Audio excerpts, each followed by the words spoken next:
Welcome to the Marriage Puzzle Podcast with Julie and Thomas Hobby. We are marriage coaches who help couples with pain points about money, intimacy, and communication go from being overwhelmed to being secure in their marriage. If this is your first time listening to us, thanks for checking out our podcast. And don't forget to subscribe and leave us a rating and a review. Let's dive into this episode. Hey everyone, we're talking about financial management in marriage. And so this episode, we have come up with 3 problems that we believe couples face in their finances. And of course, we'll give you a few tips that you can that will help you and your spouse get on the same page with your finances. Yeah, so let's jump right into it. So problem 1 that we've come up with is not knowing where the money went each month. It's a pretty significant problem if you think about it. I mean, if you don't know where your money's going, you're gonna have problems there. So our first tip on that is just gonna be use a budget. And a budget is sometimes feels like a scary word to some people, or a restricting word to some people, or an icky word, but really, to just break it down to its pure definition, it's an estimate of income and expenses for a set period of time.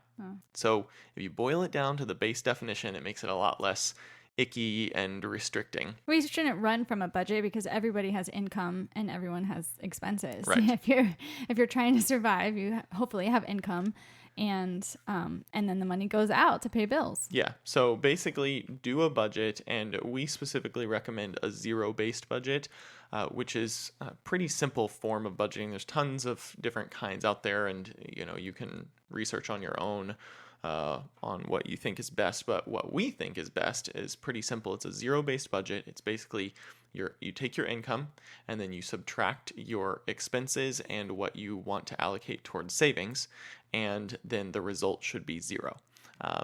That's it. Yeah, and we've heard from couples like, oh, I have a budget, I just still don't know where my money went. Mm-hmm. So it's like, well, you've got to not just make it, you've got to stick to the budget. And so for that, we have to schedule, like even Thomas and I, we schedule a monthly budget meeting. It's on the calendar. It's something that we show up to at our dining room table, and we go through the budget. And we do that every month.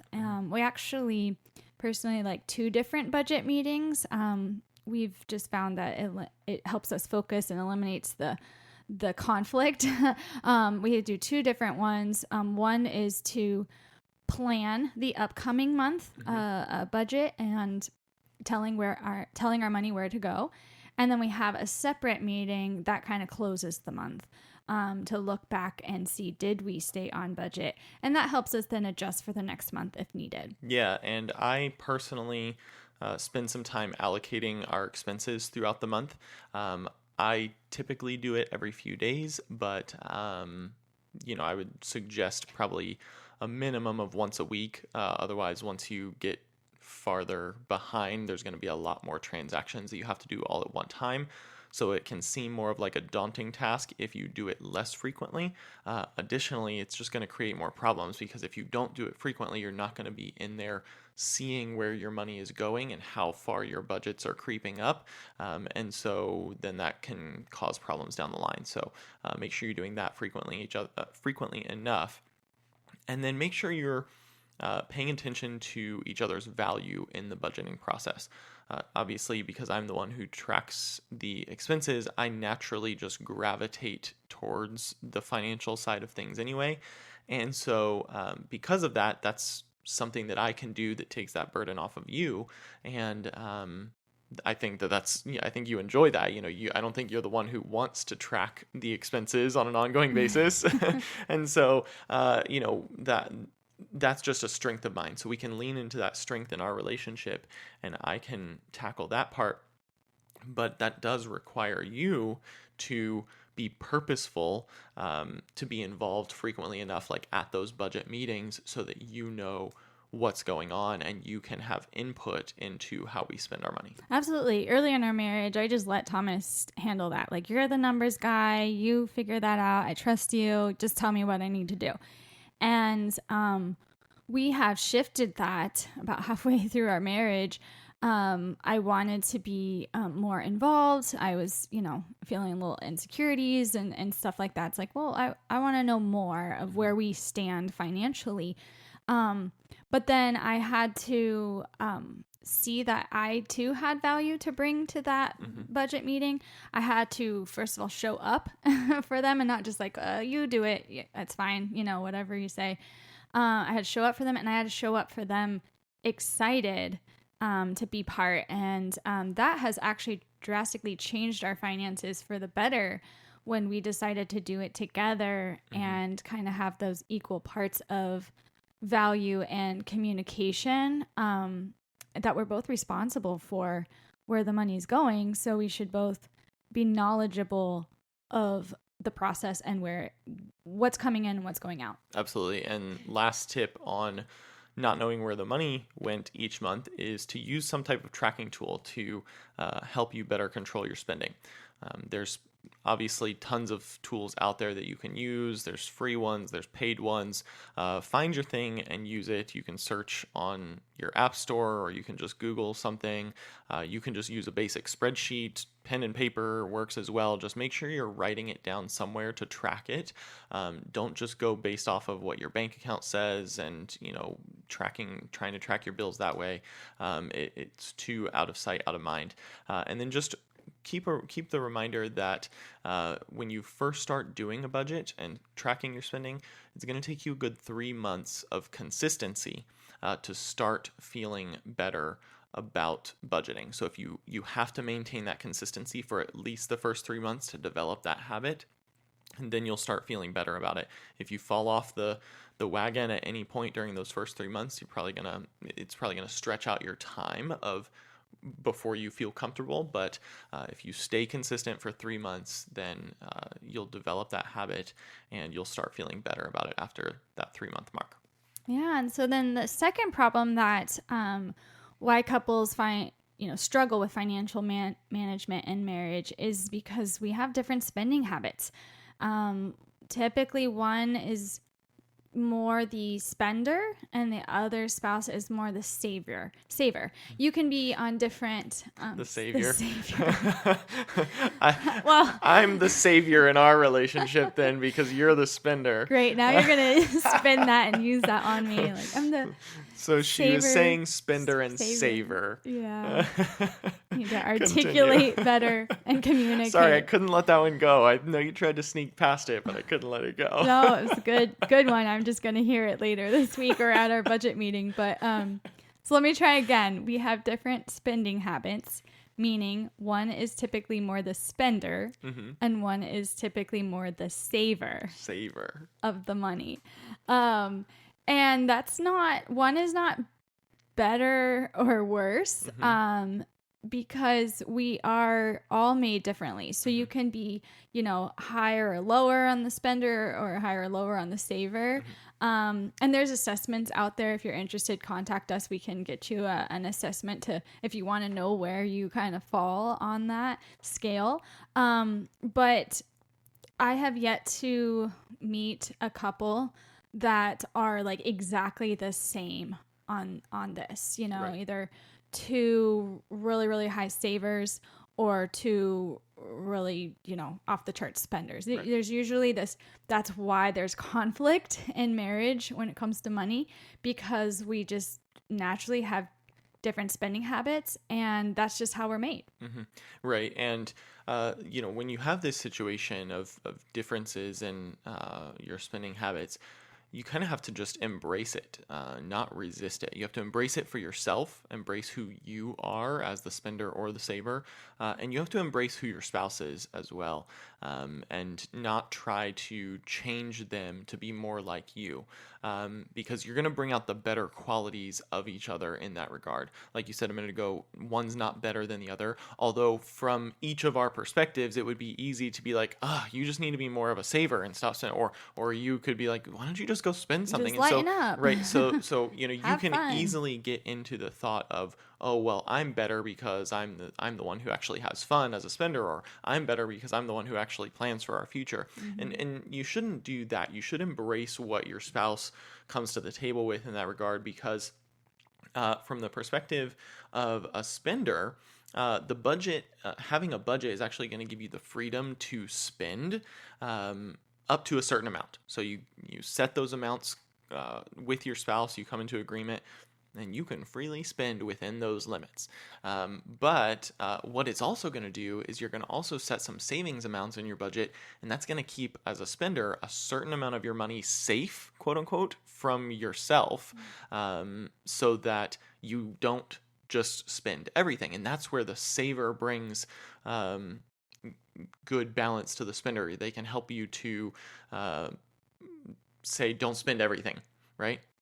Yeah, so a very practical tip that we do with this. So if you haven't caught on, I am more the spender, but I do really well with boundaries because I do want to save for our future. My heart is to do that. I know that, but I mean, Amazon gets me every time, right? Right. So there's still temptations to naturally just spend more than save. And so practically what we do is in our budget, in our monthly budget, we do have this line item that says Julie's money, Julie's fun money, and Thomas has one too, and our kids have one, and that's not Thomas's money, that's his paycheck, so it goes to that fund, or my income and goes here. It's not like that. It is we combine our money into one account, but in our budget we can allocate a certain amount of fun money, and it's not a large amount. Even if you can afford that, I would still restrict the amount that you both agree on. That's within reason. But what it does is it gives the spender freedom to not feel like you're in this parent relationship of like, can I go get my nails done? Can I get my hair done? No, you always say no. Or if I do have a shopping spree and I come in with all the bags, I know I'm not going to walk in and have to like hide that or feel the guilt and shame if he's like, how much did you spend? Right. And because we've been there and it wasn't fun. It wasn't a good place in our relationship. And so now doing the budget together, we're partners, we're a team. And I know what we're saving for, but I also know what I can spend that month. Or if I do want to practice saving, we let that budget roll over. And so if there's like a bigger item that I want, I might have to save up, wait 2 months, but that still comes out of, the quote unquote my fun money, right? That I don't have to ask permission as much, right. But it's not a secret. It's still not hidden. You see, what I'm saving for and what I'm buying. Yeah, well, and from the saver's perspective, the budget is having the budget, having that working with your spouse is going to allow you to allocate a specific amount towards saving, but it's going to also encourage you to spend some of it as well. As savers, we can tend to just try and hoard all of our money and say, don't let any of it get away because, we want it all for the future. But at some point, you're going to have to spend some of it. And so creating that budget will allow you to have to loosen up a little bit and say, it's okay. I don't have to be so frugal with every single area of my life to keep so much. Now, I'm not saying it's a bad thing to try to save some because you definitely should be. But it helps you. Your spouse as the spender will help you as a saver to loosen up a little bit. Live your life. Yeah. Live your life. And one other thing you said about, you briefly touched on combining our money and things like that. We did an episode specifically about combining money, episode 15 of our podcast. So if you want to hear more about that, about combining money as a couple, go check that one out. Yeah. And so then the third problem that we have run into in financial management in marriages is learning to combine two different philosophies of how to handle money. The joining of two individuals is the joining of two different orientations to money. And you both had different backgrounds and upbringings. And a lot of that plays into what you know about money and how you value it. And that's kind of plays into the spender and saver too, but a lot of it is just two different philosophies coming together. You don't know how to handle that. Right. right? And, so one of the best things that you can do in this regard is to just communicate. So you can, reduce the amount of conflict around this by just working on setting some goals, setting some time aside to discuss your financial goals with your spouse. Yeah, because I mean, my goals could look different than Thomas's, and if I don't communicate about that, I might be resentful on that he's not doing something. He might be resentful that I am doing something. I'm just trying to make my goals. You're making your goals, but we've got to figure out how to get on the same page. Yeah, not talking about those goals is how you lead to one of the spouses going and buying a brand new car without the other spouse knowing about it. That's how that happens. You did what? You didn't talk about the goals ahead of time. Yeah, so it's January. It's not too late to set goals. You can set financial goals at any point, and really set your future up for success, but also save your marriage with the tip of communication. And so short-term goals financially, would be what you can achieve in 6 to 12 months. And so it might be saving for something. It might be spending to pay off debt. And then there's, of course, long-term goals that might be achieved in 1 to 5 years. And I think so many times we get stuck in that paycheck to paycheck or the monthly budget, especially if you're paying off debt, that we don't do the long-term goals. And what's the vacation that you want to go on? What's the, or a purchase of a house or an investment, something, or just even saving for your kids' future, if that's education or a wedding or you name it. Don't get stuck in the day-to-day. Set those short-term goals so that you can achieve those long-term goals, but you need to be communicating and writing those down as well. Yeah, and we recently talked about the goal setting process in another episode, and you just had set the short-term goals to achieve the long-term goals, and I even want to flip that around in addition and say set the long-term goals so that you can set short-term goals to help you achieve those long-term goals, right? Because if you just live in that paycheck to paycheck or month to month time frame and you don't look farther down the road, you're never going to attain any long-term goals because you don't know what you're aiming for. So you have to kind of set those in place and then go back with the short-term goals and say, okay, if we do this in the next 6 to 12 months, it will set us up better to then do this in the next 12 to 18 months and so on and so forth. If you've ever played chess, you're always trying to think 1 or 2 moves ahead. This is kind of a similar situation. To attain your long-term goals, you can't just be looking down at what's happening now. You have to be kind of planning your moves out in a little bit in advance. Not too far down the road, but to get to those long-term goals, you have to plan 1 or 2 moves ahead. Yeah, so 2 weeks ago on our podcast, we talked about achieving goals together. Just in general, we gave a principle of setting SMART goals. So take a listen to that. And then when it comes to financial goals, we encourage people to, individually brainstorm their short-term and long-term financial goals, and then set a meeting to come together and share them with each other. And then, because setting common goals as a couple can increase your sense of teamwork and collaboration in this complex area of finances. But take the time alone to really think through, because like I said, they're most likely going to be different than each other, your goals. And so take the time individually to think through them, write them down, but then bring them to the table.